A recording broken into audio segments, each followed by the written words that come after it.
So I start by writing the compound interest formula. A equals P times 1 plus R over N quantity NT, power NT. So A is 1600, P is 1400. Since this is a compounded quarterly, then the number of times compounded per year is 4. This is the rate R, and to the power 4 times 6 years, NT. So I start by dividing both sides by 1400.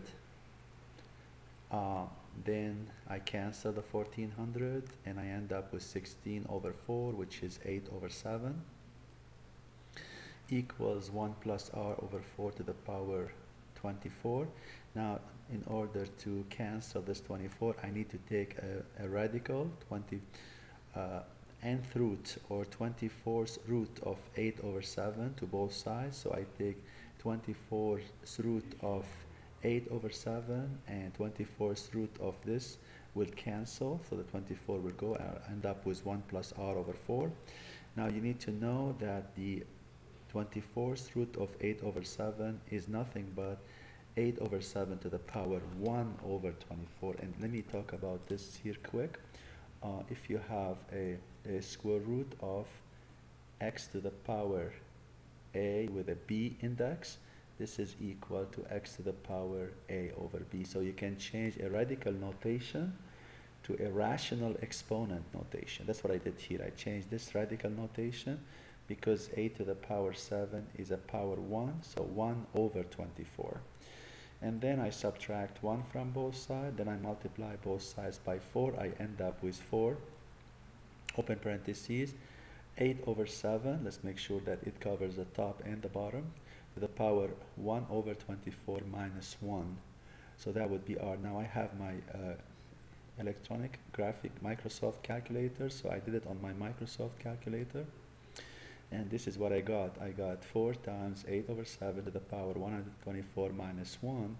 Let me press enter. See what do I get here. If I press enter, then the answer is in decimals R equal 0.0223. 0.0223. Now the question is, let me write it here.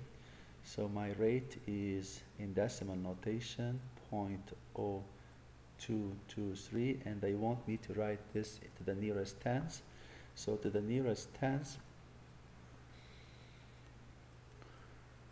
as needed. So let me change this to percent 4. So if I change this to percent, I multiply by 100, so that would be 2.23%. To the nearest tens, it would be 2.2. That would be the final answer. Let's check, see if this is the correct answer. So I'm going to go with 2.2 as my final answer. Let me go back to my Ask My Instructor and plug in here 2.2. And let's check. Okay, that's right. Hope that helped.